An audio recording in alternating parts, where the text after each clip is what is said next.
저는 이맘때가 되면 추수감사 예배를 준비하고 또 감사주일을 보내면서 전광 목사님이 쓰신 평생감사라고 하는 책을 다시 한번 읽어봅니다. 내용이 간단하지만 그 책에는 40여 개의 주제로 감사에 대한 아주 짤막한 이야기들, 영감이 풍부하게 나와 있기 때문에 그렇습니다. 근데 그 책 가운데 두 마을 이야기라고 하는 타이틀이 있어요. 오래전 두 마을이 이웃해서 살고 있었답니다. 한 마을은 감사촌이고 다른 한 마을은 불평촌입니다. 불평촌 사람들은 봄부터 겨울까지 무엇이든지 불평만 해요. 봄에는 황사 때문에 불평하고, 여름에는 날이 덥다고 불평하고, 가을에는 잎사귀가 떨어져가지고 지저분하다고 불평하고, 겨울에는 눈이 많이 오고 춥다고 불평하고, 계속해서 불평만 하는데, 그러나 그 옆에 있는 감사촌 사람들은 어떠한 일에도 감사합니다. 봄에는 꽃향기 때문에 감사하고, 여름에는 시원한 나무 그늘밑 때문에 감사하고, 가을에는 탐스러운 열매 때문에 감사하고, 겨울에는 하얀 눈꽃을 보면서 감사하고 그럽니다. 하루는 이 불평촌 사람이 이웃 감사촌에 놀러 왔는데 사람들이 말끝마다 감사합니다, 감사합니다 라고 말하는 걸 보고 너무 놀랐어요. 어떻게 저렇게 감사하지? 그곳에서 하루를 보내면서 약간의 감사를 배워가지고 감사하는 흉내만 내다가 늦은 저녁에 다시 집으로 돌아왔답니다. 그러다가 집에 오자마자 식구들에게 이렇게 말했대요.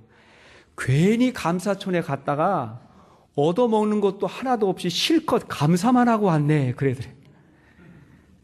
여러분, 감사만 한 게 나쁜 거예요? 그렇지 않잖아요. 저는 이런 생각을 해봤어요. 감사마을 한가운데 분명 교회가 있을 거다. 그리고 감사마을의 각 가정에 가정교회, 목장이 있을 거다. 그러니까 이렇게 감사가 넘쳐나지. 여러분, 하나님이 없이 감사마을이 될 수가 없습니다. 우리가 하나님을 믿는다고 하는 것은, 내가 하나님을 믿는다는 이 믿음은 어떠한 상황에서도 내가 감사함으로 살겠다고 하는 결정이에요. 그런 의지가 거기에 있는 것입니다. 하나님을 모르면 감사해야 될 이유를 찾기가 어렵고 감사해야 될 대상도 찾기가 어렵습니다. 그러나 하나님을 만나게 되면 삶의 모든 것이 감사라는 것을 알게 되고, 그 감사하는 마음이 우리가 이 땅에서 누리게 되는 천국이라는 것도 알게 됩니다. 오늘 시편 본문은 아삽의 시라고 표제가 붙었습니다. 아삽은 다윗 시대의 성전에서 성가대 대장의 역할을 맡았던 사람입니다. 그래서 이 아삽이 강조했던 게 뭐냐면, 참된 예배란 뭐냐. 성가대 대장을 하다 보니까 그 생각이 많았던 거예요. 참된 예배가 뭐냐. 네, 참된 예배가 뭐냐면 말할 것도 없이 감사함으로 드리는 제사다. 감사함으로 드리는 예배라고 그렇게 말을 하고 있습니다. 그럼 왜 우리의 예배가, 우리의 제사가 감사함으로 드려야 될까요? 첫째로, 감사의 예배가 하나님을 영화롭게 하기 때문에 그렇습니다. 그래서 감사함으로 예배해야 돼요. 23절 말씀을 보니까 시작, 감사로 제사를 드리는 자가 나를 영화롭게 하나니. 여기까지 보세요. 감사로 제사, 예배를 드리는 자가 나를 영화롭게 한다. 당시에 사람들이 제사 드릴 때 가장 신경을 썼던 게 뭐냐면 제물이었습니다. 제물. 그런데 하나님의 입장에서는 제물 이전에 제물을 드리는 그 사람의 마음이 훨씬 더 중요했습니다. 그건 너무나 당연한 거예요. 왜냐하면 그 제물은, 제사에 쓰일 그 제물, 사람들이 준비해서 드렸던 그 제물은 하나님에게 드리기 이전에도 이미 하나님의 것이었어요. 세상에 하나님의 것이 아닌 것이 어디 있겠습니까? 모든 게 다 하나님의 것이었다. 7절 말씀 보면 50장 7절, 그 이전의 말씀이죠. 시작, 내 백성아 들을지어다. 내가 말하리라. 이스라엘아 내가 내게 증언하리라. 나는 하나님 곧 내 하나님이다. 나는 하나님이다. 기억해라. 너의 하나님이다. 이렇게 소개를 하면서 10절 11절 말씀 한번 보십시오. 10절 11절 시작. 이는 산림의 짐승들과 무산의 가축이 다 내 것이며 산의 모든 새들도 내가 아는 것이며 들의 짐승도 내 것이다. 12절 시작. 내가 가령 주려도 내게 이르지 아니할 것은 세계와 거기에 충만한 것이 내 것입니다. 혹시 재물이 없다고 할지라도 문제가 되지 않는 건 뭐냐면 온 세계가 이미 내 거다 라고 하나님께서 그렇게 선언하셨습니다. 여러분, 우리가 따로 드리지 않아도 다 하나님 겁니다. 그럼에도 불구하고 이 예배에, 제사에 하나님께서 재물을 드리라고 하는 이유가 뭐예요? 그 재물을 드리는 사람의 마음을 받으시기 위해서 그래요. 그 마음을 받고자 하는 것이죠. 여기서 감사로 제사를 드리는 자가 나를 영화롭게 한다. 이 영화롭게 된다고 하는 말은 뭐냐면 하나님을 하나님으로 인정한다는 말입니다. 그러니까 우리가 감사함으로 예배를 할 때 하나님이 하나님 되시는 겁니다. 반대로 감사함으로 예배하지 않으면 어떻게 되는 거예요? 우리 하나님께 드리는 예배가 아닐지도 몰라요. 여러분, 도대체 우리가 예배하는 하나님 어떤 분입니까? 저와 여러분들은 이 시간 어떤 하나님을 바라보십니까? 우리 하나님은 온 세상을 말씀으로 창조하신 창조주 하나님이십니다. 여러분 믿습니까? 그 하나님이 이 세상의 주인이시고 이 세상을 통치하시고 다스리십니다. 우리의 생명도 그분의 것이고 우리 삶의 환경도 다 그분의 것입니다. 그분께서 허락하신 것입니다. 우리가 그 하나님을 알지 못할 때 죄와 사망의 길을 걸어갔지만 하나님은 우리를 사랑하셔서 예수 그리스도의 속죄의 피로 우리를 사랑하시고 우리를 구원하셨습니다. 그래서 우리에게 영원한 생명의 기쁨을, 구원을 우리에게 선물로 허락해 주신 겁니다. 그게 기본적인 우리의 신앙의 고백이에요.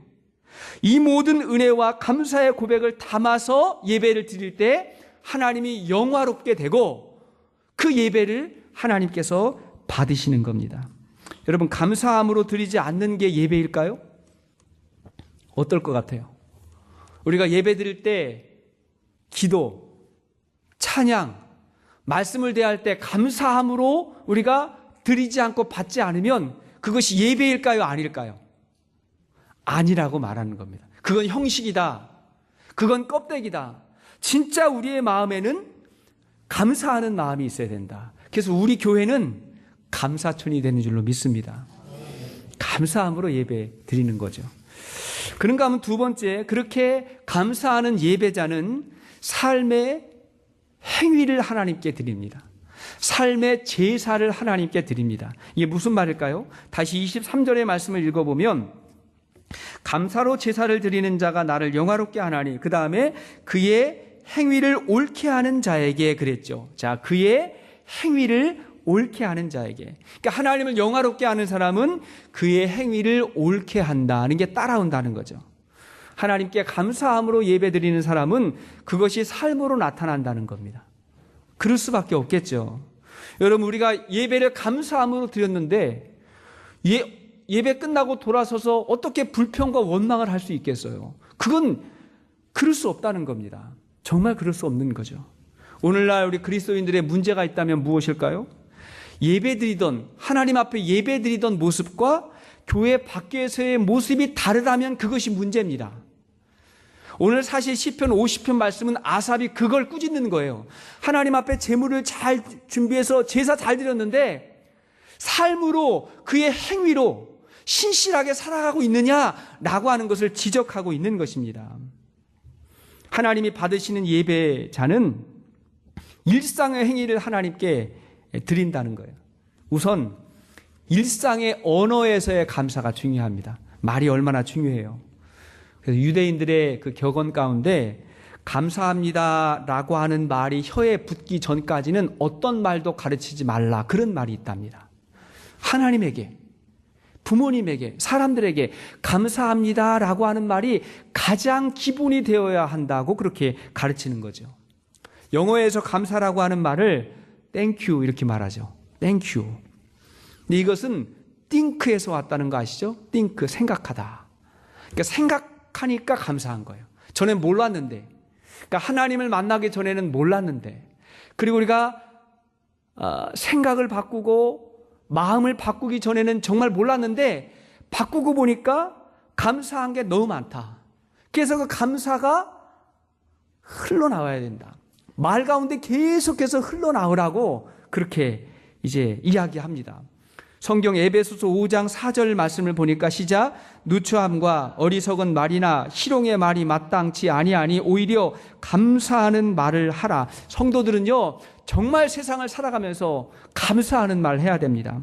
이어서 보면 시와 찬송과 신령한 노래들로 서로 화답하며 너희의 마음으로 주께 노래하며 찬송하며 범사에 우리 주 예수 그리스도의 이름으로 항상 아버지 하나님께 감사하며, 항상 감사하며, 그게 생활이 되는 거죠.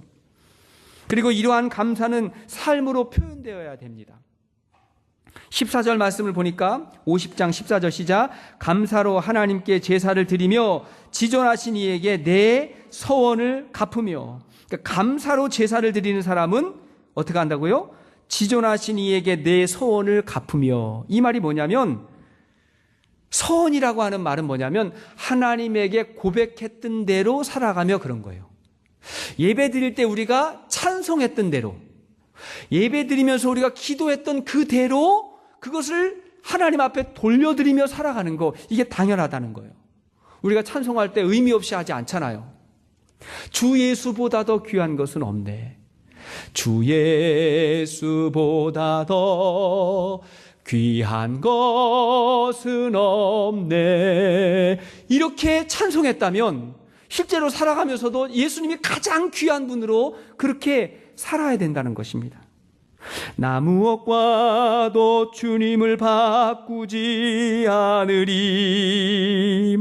다른 어떤 은혜 구하지 않으리. 이렇게 찬양했다면 그러면 삶 가운데 그런 삶이 드러나도록 그렇게 나타나야 된다는 거. 그게 진짜 하나님께서 받으시는 예배요 삶이라고 말하는 것입니다. 여러분, 구원받기 이전에 우리의 삶 어떠했습니까? 그 이전하고 그 이유가 달랐습니까? 그 확연한 차이가 우리에게 있어야 된다고 저는 믿습니다. 우리나라가 일본의 나라를 빼앗겼을 때 한국인이지만 가슴에 일장기를 달고 마라톤을 뛰어서 금메달을 땄던 이 송기정 옹에 대한 이야기를 제가 듣게 됐는데, 그분이 90세까지 살다가 몇 년 전에 돌아가셨습니다. 근데 돌아가시기 얼마 전에 이분이 세무사 사무실을 찾아갔대요. 어느 곳에서 이렇게 상금을 받았는데 그 상금에 대한 세금을 내기 위해서 세무소 사무실을 찾아갔답니다. 그러니까 세무사 직원이 송기정 옹을 얼른 알아보고는 너무 반가워하고 하는 말이 뭐냐면, 연세도 많으시고 직업도 없으니까 이런 것까지는 신고하지 않아도 됩니다, 이렇게 말씀을 드렸대요. 그러자 그분이 하시는 말씀이 뭐냐면, 내 그럴 수 없지. 내가 그동안 얼마나 많은 혜택을 국가로부터 받고 살았는데 세금을 먼저 내야지. 내가 이제 나라를 위해서 도움을 줄 수 있는 게 아무것도 없는데 이게 마지막이 될지도 모르는데 하면서 너무 아쉬워하시더래요. 그래가지고 그분이 원하는 대로 원대로 세금을 계산해서 얼마를 내십시오 이렇게 말씀을 드렸더니 고작 그것밖에 안 되냐고, 요거밖에 안 되냐고 이렇게 너무 서운해 하셔서 더 낼 수 있는 방법으로 계산을 해드렸더니 아주 흡족해 하시면서 아주 감사해 하시면서 그리고는 돌아가셨대요. 여러분, 나라가 없을 때를 살아본 분들은 내 나라가 있다는 것만으로도 감사한 거예요. 내 나라가 정말 이렇게 성장하고 부흥한다고 하는 것만으로도 너무 감사한 거죠. 예전에 어느 영화 대사에서, 한국 영화 대사에서 국가가 나에게 해준 것이 무엇이 있냐고 하는 대사가 한동안 유행이 된 적이 있어요. 그래서 예비군 훈련 받으러 가면 다 그랬어요. 국가가 나에게 해준 게 뭐가 있어가지고 훈련 받냐고 막 이런 얘기 막 하고 그랬는데, 여러분, 국가가 나에게 해준 게 뭐가 있느냐를 느끼려면 나라가 없어 봐야 된다고 생각해요. 진짜 나라가 없으면 나라가 있다는 것이 얼마나 귀하고 감사한 것인가를 그때 깨닫게 될 거라고 저는 생각합니다. 저는요, 진짜 우리나라를 생각하면 마음이 아프고 안타깝고 참 힘든 일도 많지만, 그러나 다른 관점에서 생각해 보면 우리나라 때문에 감사하고 기뻐하는 게 훨씬 더 많습니다. 나라를 사랑하니까 나라를 보면서 마음이 아픈 거지, 나라가 싫어서 마음이 아픈 게 아니에요. 정말 우리나라 또 한국인으로서 미국에 산다는 거 너무 감사하고 기뻐합니다. 그잖아요. 우리가 하나님의 자녀여 천국 백성이라고 한다면 이미 하나님의 나라를 경험한 기쁨이 우리에게 있다고 저는 믿습니다. 여러분 그거 있으세요? 구원의 확신이 있는 사람은 그거 있어야 됩니다. 이미 하나님의 나라를 경험하고 살고 있다고 하는 그 기쁨을 우리가 맛보았다고 생각합니다. 그러면 자연스럽게 하나님의 나라와 의를 위해서 살아가는 삶이 되고 그렇게 쓰임받는 게 너무 기쁜 거죠. 내가 그렇게 살아가고 있다는 게 너무 기쁘고 감사한 겁니다. 너희 몸을 기뻐하시는 하나님의 산 제사로 드리라 말씀하셨잖아요. 이 세대를 본받지 말고 하나님의 선하시고 기뻐하시고 온전하신 뜻이 무엇인지 분별해서 그래서 하나님이 기뻐하시는 삶이라면 우리가 기쁨으로 살아갈 수 있는 이러한 삶, 우리가 삶 속에서도 살 수 있게 되기를 축복합니다. 자, 세 번째, 이렇게 감사하며 사는 자를 하나님께서 구원하십니다. 다시 본문 23절 말씀을 보면 다시 처음부터 한번 읽어볼까요? 시작.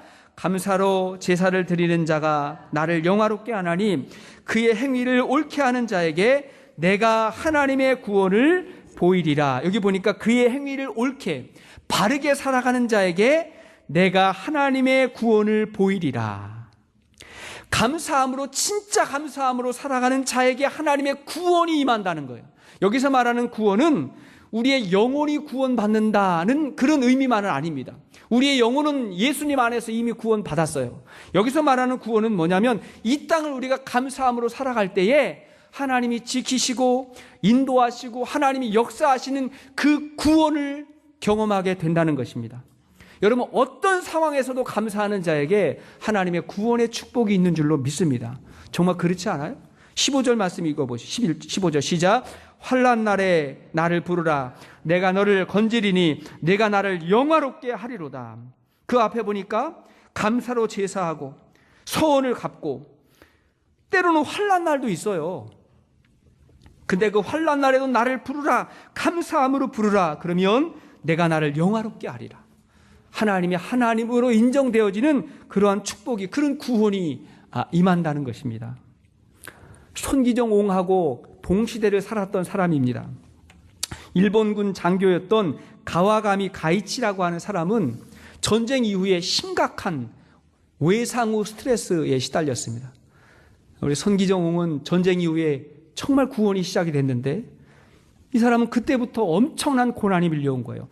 우선 나라를 보니까 나라가 말이 아니에요. 온통 나라가 막 다 무너졌고 폭격을 받아가지고 다 황폐해졌고 사람들이 군인들만 보면 손가락질했대요. 당신들 때문에 우리나라가 이렇게 됐다고 그렇게 손가락질을 받았답니다. 그래가지고 매일같이 좌절감과 분노에 시달리다가 심한 병을 앓게 됐는데 얼굴을 제외한 온몸이 마비가 되는 그러한 희귀병에 걸리게 됐답니다. 이 사람이 별다른 치료의 방법을 찾지 못하다가 결국 정신과 의사에게 상담을 받게 되었는데 의사가 이렇게 보니까 마음에 분노와 적개심으로 꽉 차 있는 거예요. 그러잖아요?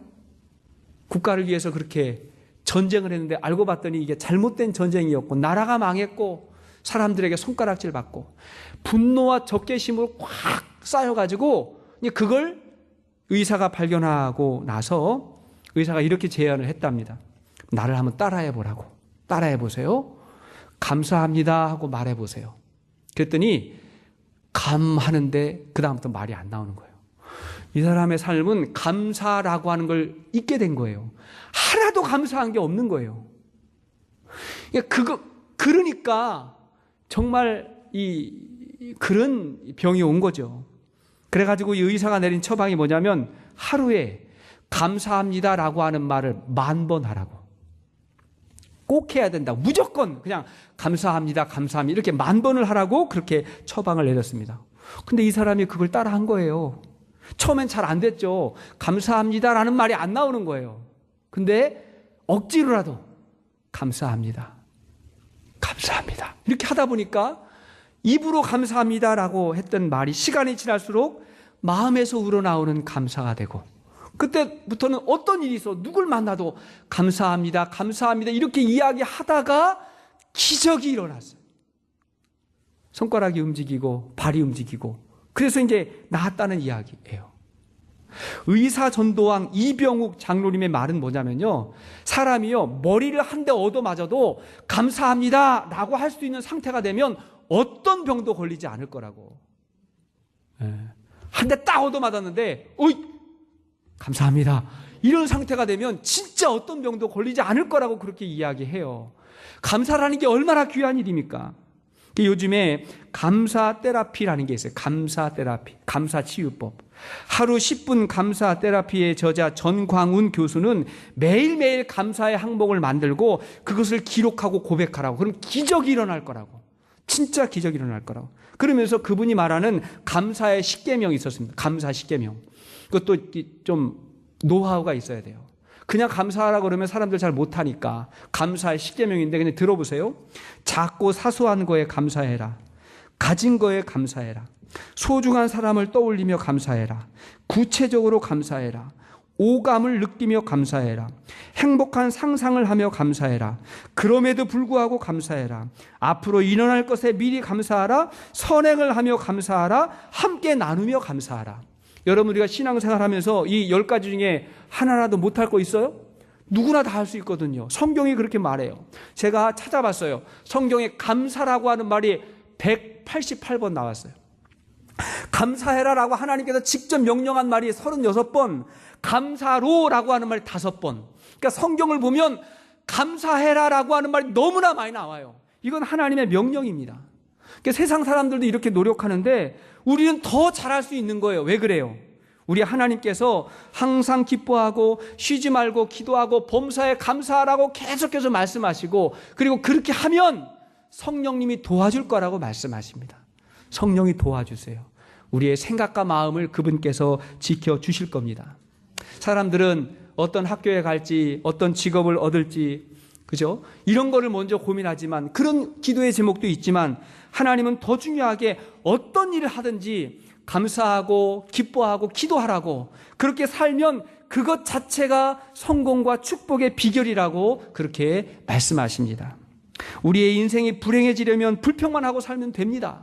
그러나 우리가 행복해지려면 어떤 상황에서도 감사할 수 있는 삶이 되면 감사함 가운데 행복한 삶이 되는 줄로 믿습니다. 그래서 하박국 선지자가 우리에게 이렇게 이야기하잖아요. 하박국 3장 17절 말씀. 하박국 3장 17절 말씀 시작. 비록 무화과 나무가 무성하지 못하며 포도나무에 열매가 없으며 감람나무에 소출이 없으며 밭에 먹을 것이 없으며 우리의 양이 없으며 외양간 소가 없을지라도 나는 여호와로 말미암아 즐거워하며 나의 구원의 하나님으로 말미암아 기뻐하리로다. 이 말은요, 지금 그렇지는 않아요. 지금 이런 상황이 오진 않았어요. 하지만 비록 그런 상황이 될지라도, 내가 하나님을 신뢰하고 하나님을 믿으니 그런 상황이 될지라도 그럼에도 불구하고 나는 감사하겠다고 하는 기도를 하나님께 올려드린 겁니다. 근데 이런 상황이 왔을 때 감사했던 사람이 성경에 너무 많아요. 요셉이 그랬잖아요. 종으로 쫓겨갔잖아요. 다윗이 그랬잖아요. 광야로 쫓겨갔잖아요. 다니엘이 그랬잖아요. 다니엘은 진짜 이 상황 그대로 와서 나라를 잃고 포로로 잡혀갔잖아요. 그럼에도 불구하고 감사했던 그들에게 감사의 기적이 나타났고 감사의 축복이 나타났습니다. 살아가다 보면 이런저런 상황을 우리가 경험하게 되지만 그럼에도 불구하고 감사하겠다고 하나님 앞에 선언하고 예배할 수 있는 저와 여러분들 될 수 있기를 축복합니다. 말씀의 결론을 맺겠습니다. 저와 여러분들이 진정 구원받은 사람이라면 세상 끝날 마지막 우리의 말이 감사합니다 나는 말이기를 축복합니다. 세상 끝나는 우리의 마지막 말이, 우리가 진정 예수 믿고 구원받은 사람이라면 감사합니다라고 고백하게 될 겁니다. 또 그렇게 되기를 우리가 준비할 수 있기를 바랍니다. 왜요? 그 순간이 어쩌면 우리가 평생을 살아왔던 가장 귀하고 축복된 새로운 영생과 새로운 구원이 시작되는 날이기 때문에 그렇습니다. 그렇다고 한다면, 어차피 그럴 거라면, 우리 인생의 마지막 말이 감사합니다 라면 그것을 앞당겨서 우리가 미리 감사하고 감사를 심고 그리고 감사의 열매와 풍성함을 누리며 살아갈 수 있는 저와 여러분들이 다 될 수 있기를 우리 주의 이름으로 축복합니다. 우리 같이 한번 찬양하시겠습니다. 기쁨으로 찬양 9장입니다.